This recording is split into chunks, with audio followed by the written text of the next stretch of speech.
नमस्कार दोस्तों। आज हम बात करेंगे एचएमपीवी के बारे में, यानी ह्यूमन मेटा न्यूमो वायरस के बारे में। देखिए, ये जो वायरस है इसे डॉक्टर बर्नाडेट वन डन हुगर ने नीदरलैंड में अपने साथियों के साथ अपनी पीएचडी रिसर्च के दौरान एक 28 साल के लड़के में ये रिस्पायरेटरी सेक्रीशन में ये वायरस को ढूंढा था। अब देखिए, उन्होंने रिसर्च के बाद बताया था कि ये जो वायरस है ये सेकेंड मोस्ट कॉमन कॉज है बच्चों में ब्रोंकियोलाइटिस का और न्यूमोनिया का। यानी ये वायरस क्या करता है, बच्चों में ब्रोंकियोलाइटिस की प्रॉब्लम को कॉज करता है और निमोनिया की प्रॉब्लम कॉज करता है। जो 5 साल के छोटी एज के जो बच्चे हैं उनमें जो ब्रोंकियोलाइटिस और न्यूमोनिया की प्रॉब्लम होती है, ठीक है, वो किस वजह से होती है? एचएमपी वायरस के कारण होती है। सेकंड मोस्ट कॉमन कॉज है। फर्स्ट कॉज कौन सा है? वो है आपका आरएसवी वायरस, जिसे हम रेस्पिरेटरी सिंशियल वायरस भी बोलते हैं। ठीक है, ये वायरस क्या करता है, 1 मंथ से जो 6 मंथ के एज के बच्चे हैं, यानी 1 महीने से 6 महीने के जो बच्चे हैं, उनमें जो ब्रोंकियोलाइटिस की और न्यूमोनिया की प्रॉब्लम होती है, उसका सबसे मोस्ट कॉमन कॉज है आरएसवी वायरस। और दूसरे नंबर पर जो कॉज है वो आता है आपका ह्यूमन मेटा न्यूमो वायरस। ठीक है दोस्तों, अब ह्यूमन मेटा न्यूमो वायरस क्या है, चलिए इसके बारे में बात करते हैं। देखिए, जो ह्यूमन मेटा न्यूमो वायरस है, ये ऐसा नहीं है कि पहले हमारे इंडिया में ये इन्फेक्शन नहीं हुआ था, क्योंकि ये क्या है, इसकी खोज सन 2001 में की गई थी। तो पहले भी ये इन्फेक्शन कई लोगों को हो चुका है। तो अब देखिए, इसकी जो फैमिली है ये पैरामाइक्सोविरिडी फैमिली से है। पैरामाइक्सोविरिडी फैमिली से है, यानी ये टिनी होता है और स्फेरिकल शेप का होता है। ये जो वायरस होता है ये छोटा होता है, स्फेरिकल शेप का होता है। ठीक है, अब इसका जो ट्रांसमिशन होता है वो ड्रॉपलेट इन्फेक्शन के थ्रू होता है। यानी जो इन्फेक्शन है ये ड्रॉपलेट के थ्रू फैलता है, यानी आप खांसते हैं, छींकते हैं तो ये इन्फेक्शन इन्फेक्टेड पर्सन से दूसरे पर्सन को फैलता है। इसका जो टाइम मीटर होता है वो 150 से 300 नैनोमीटर होता है। ठीक है दोस्तों, अब इसके सिम्टम्स के बारे में बात करेंगे, ये कौन सी प्रॉब्लम कॉज करता है।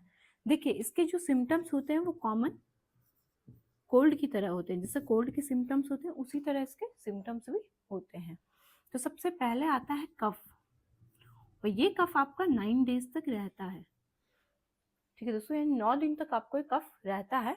और इस वायरस का जो इंक्यूबेशन पीरियड है, इंक्यूबेशन पीरियड यानी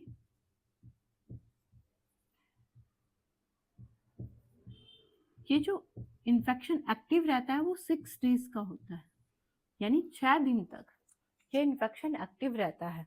अब इसमें जो कफ होता है वो 9 दिन तक होता है। उसके बाद राइनाइटिस की प्रॉब्लम होती है। राइनाइटिस क्या है, आपको छींक आती है, नाक से पानी आता है, यानी स्नीजिंग जो होती है, और रनी नोज वो आपकी 4 दिन तक रहती है। ठीक है दोस्तों, इसके बाद है एक्सपायरेटरी विजिंग। एक्सपायरेटरी विजिंग क्या होती है, जब आप सांस लेते हैं तो क्या है, आवाज आती है, यानी आपकी ब्रीदिंग में क्या है, आवाज आती है। एक्सपायरेटरी विजिंग होता है जब आप सांस बाहर छोड़ते हैं, उस टाइम पे ये आवाज आपके गले से आती है। इसके साथ साथ सोर थ्रॉट की जो प्रॉब्लम होती है, सोर थ्रॉट क्या है, आपके गले में दर्द होता है, सूजन आ जाती है आपके पाइप में, उसे हम बोलते हैं सोर थ्रॉट। तो ये प्रॉब्लम 3 दिन तक आपकी रहती है। इसके साथ साथ फीवर आपको होता है, ये फीवर भी 3 दिन तक आपका रहता है। यानी कफ होता है जो 9 दिन तक रहता है। राइनाइटिस की प्रॉब्लम होती है, नाक से पानी आता है, छींक आती है, ये प्रॉब्लम आपकी 4 दिन तक रहती है। एक्सपायरेटरी विजिंग यानी जब आप सांस छोड़ते हैं तो आपके गले से आवाज आती है, गले में दर्द होता है, ये प्रॉब्लम 3 दिन तक रहती है। फीवर आता है, वो भी 3 दिन तक रहता है। अब देखिए, अगर 10 लोगों को ये इन्फेक्शन हुआ है तो उनमें से 2 लोग ऐसे होंगे जिनको ओटाइटिस मीडिया की भी प्रॉब्लम होगी। ओटाइटिस मीडिया क्या है, जब आपके कान में इन्फेक्शन चला जाता है तो कान में क्या है, आवाज आती है, दर्द होता है, कान बंद हो जाते हैं, वो प्रॉब्लम है ओटाइटिस मीडिया की। तो कुछ लोगों में यानी कुछ बच्चों में ओटाइटिस मीडिया की भी प्रॉब्लम होती है। तो ये सारे सिम्टम्स होते हैं एचएमपीवी वायरस में। अब देखिए ये जो इन्फेक्शन है ये किन लोगों को ज़्यादा अफेक्ट करता है, यानी किन लोगों को ये प्रॉब्लम ज़्यादा होती है। ये प्रॉब्लम होती है चिल्ड्रन में जो 5 साल से छोटे होते हैं, यानी 1 साल से 5 साल के बच्चों में ये प्रॉब्लम ज़्यादा देखी गई है। दूसरा है ओल्ड एज में, ओल्ड एज में यानी जिनकी एज 65 से ऊपर है उनमें ये प्रॉब्लम ज़्यादा देखी गई है। ठीक है, दूसरा है इम्यूनो कॉम्प्रोमाइज्ड। इम्यूनो कॉम्प्रोमाइज्ड कौन से लोग होते हैं जिनकी इम्यूनिटी क्या होती है, वीक होती है, उन लोगों में प्रॉब्लम ज़्यादा होती है। तीसरा है जिन्हें रिस्पायरेटरी प्रॉब्लम है, रिस्पायरेटरी इलनेस जिसे होती है, यानी निमोनिया की प्रॉब्लम है, अस्थमा की प्रॉब्लम है। ठीक है, उनको ये प्रॉब्लम ज़्यादा होती है। 5 साल से छोटे एज के जो बच्चे हैं उनमें ज़्यादा प्रॉब्लम होती है। जो ओल्ड एज के हैं 65 साल से ऊपर हैं जिनकी इम्यूनिटी वीक है या जिनको निमोनिया अस्थमा की प्रॉब्लम है उन लोगों को ये वायरस ज़्यादा प्रॉब्लम करता है। अडल्ट एज में भी ये होता है लेकिन अडल्ट एज को ज़्यादा प्रॉब्लम नहीं कॉज करता है, इन लोगों को ज़्यादा प्रॉब्लम कॉज करता है। ठीक है, अब इसका देखिए इसका क्या एक्शन होता है हमारे फेफड़ों में, कैसे ये निमोनिया कॉज करता है। देखिए ये आपके फेफड़े हैं। ठीक है, फेफड़ों से ये जो आपको पाइप दिख रहा है इसे हम बोलते हैं ब्रोंकस।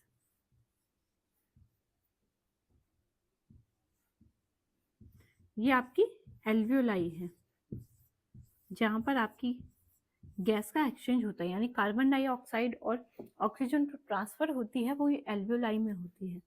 ये आपकी एल्वियोलाई है। ये आपको जो ब्रांचेस दिख रही हैं इसे हम बोलते हैं ब्रोंकियोल्स। और ये जो पाइप आपको दिख रहा है इसे हम बोलते हैं ब्रोंकस। ब्रोंकस क्या है, ब्रोंक्यूल्स में डिवाइड होता है और ये ब्रोंक्यूल्स के आगे ये जो बलून शेप में आपको दिख रही है ये आपकी एल्वियोलाई है। ठीक है, अब देखिए ये इन्फेक्शन क्या करता है छोटे बच्चों में, ये जो ब्रोंक्यूल्स है इसे ब्लॉक कर देता है। ठीक है, तो जब आप सांस लेते हैं तो आपके फेफड़े क्या होते हैं, फूलते हैं। तो फूलते हैं तो ये नली भी फूल जाती है। अब यहाँ पे जो क्या है ब्लॉकेज बना है तो थोड़ी सी जगह देखिए ये ब्रोंक्यूल्स है। ठीक है, इसने इस नली को ब्लॉक कर दिया है। अब देखिए जैसे आप सांस लेते हैं आपके फेफड़े फूलते हैं तो ये क्या है, नलियां खिंच जाती है, तो यहाँ से अंदर जाने के लिए हवा के लिए स्पेस बच जाता है। लेकिन जैसे आप सांस बाहर छोड़ते हैं तो ये नली क्या है, सिकुड़ जाती है, आपके फेफड़े श्रिंक करते हैं। तो ये नली ब्लॉक होगी तो ये ब्लॉकेज क्या है और भी पास आ जाएगा, यानी यहाँ से हवा पास होने के लिए स्पेस नहीं बचेगा, जगह नहीं बचेगी। इसलिए विजिंग, एक्सपायरेटरी विजिंग साउंड आता है, यानी जब आप सांस छोड़ते हैं तो आवाज़ आती है। ये प्रॉब्लम भी छोटे बच्चों में होती है, ओल्ड एज लोगों में भी होती है और जिनको इन्फेक्शन, जिनकी इम्यूनिटी वीक होती है उनमें भी ये प्रॉब्लम होती है। ठीक है, इसे हम बोलते हैं ब्रोंक्यूलाइटिस। ब्रोंक्यूल्स में जो इन्फेक्शन होता है, यहाँ पर जो कफ जमा होता है और इस नली को ब्लॉक कर देता है, उस प्रॉब्लम को हम बोलते हैं ब्रोंक्यूलाइटिस, यानी ब्रोंक्यूल्स में इन्फ्लामेशन हो रही है। ठीक है, अब देखिए निमोनिया में क्या होता है, क्योंकि ये वायरस निमोनिया भी कॉज करता है। निमोनिया यहाँ पर होता है, ये एयर शैक की प्रॉब्लम है। ये जो आपको एल्वियोलाई दिख रही है यहाँ पर आपका इन्फ्लामेशन होता है। यहाँ पर इन्फ्लामेशन होगा तो हवा यहाँ से अंदर नहीं आ पाएगी क्योंकि यहाँ पे आपकी गैस का एक्सचेंज होता है। ठीक है, यहाँ से क्या है, ऑक्सीजन आपके सर्कुलेशन में जाती है और यहाँ से कार्बन डाइऑक्साइड आपके सर्कुलेशन से इस एल्वियोलाई में आती है और फिर जब आप सांस बाहर छोड़ते हैं तो यहाँ से क्या है, आपके कार्बन डाइऑक्साइड बाहर आती है। जब ये यहाँ पर इन्फ्लामेशन होगी, ये एल्वियोलाई ब्लॉक हो जाएगी, उस कंडीशन को हम निमोनिया बोलते हैं। तो ये वायरस ब्रोंक्योलाइटिस की प्रॉब्लम भी कॉज करता है और निमोनिया की प्रॉब्लम भी कॉज करता है। ठीक है दोस्तों, अब देखिए जब लोअर रिस्पायरेटरी ट्रैक्ट की प्रॉब्लम होती है, यानी जो लोअर पार्ट होता है रिस्पायरेटरी ट्रैक्ट का, ये जब इन्फेक्टेड होता है तो ये विजिंग साउंड आता है। जब आप सांस बाहर छोड़ते हैं तो ये घरघराहट सी आवाज आपके गले से आती है। ठीक है, अब देखिए इसमें मैनेजमेंट क्या करना है। अगर ये इन्फेक्शन हो गया है तो इसके मैनेजमेंट के लिए हमें क्या करना है। देखिए सबसे पहले क्या करना है, मास्क का यूज़ करना है, क्योंकि खांसने और छींकने से यानी ड्रॉपलेट इन्फेक्शन के थ्रू ये इन्फेक्शन फैलता है एक इंसान से दूसरे इंसान में, ठीक है।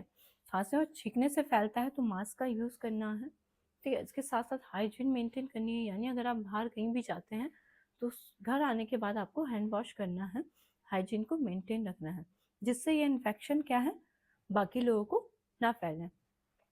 अगला है हाइड्रेशन मेंटेन करना है, यानी अपनी बॉडी को हाइड्रेटेड रखना है, ठीक है। बहुत ज़्यादा पानी पीना है, जिससे आपकी बॉडी क्या है प्रॉपर हाइड्रेटेड रहे, यानी हॉट वाटर और ल्यूकवार्म वाटर आप ले सकते हैं ताकि आपके गले में भी क्या है सेक लग जाए। हेल्थी डाइट करनी है और एक्सरसाइज लेना है। हेल्थी डाइट लेनी है, हेल्थी डाइट और एक्सरसाइज क्यों करनी है, ताकि आपका जो इम्यून सिस्टम है वो स्ट्रांग हो सके। अगर आपको इन्फेक्शन हो जाता है, देखिए जब लोगों के बीच में रहते हैं तो ऐसा नहीं है कि हमें इन्फेक्शन ना हो, ठीक है। इन्फेक्शन हम तक पहुंच जाता है, लेकिन उस इन्फेक्शन को कैसे हैंडल करना है ये जानना बहुत ज़रूरी है। तो हेल्थी डाइट लेनी है, एक्सरसाइज करनी है, ताकि आप क्या है इस वायरस से फाइट कर पाए, आपको ज़्यादा प्रॉब्लम ना हो। और जो छोटे बच्चे हैं या ओल्ड एज हैं जिनकी इम्यूनिटी वीक है, जिनको ऑलरेडी कोई रिस्पायरेटरी प्रॉब्लम है, उन लोगों को इसका ज़्यादा ध्यान रखना है। तो अपनी लाइफस्टाइल को हेल्दी रखिए और अपना ध्यान रखिए। अगली वीडियो में हम बात करेंगे अगली प्रॉब्लम के बारे में। धन्यवाद।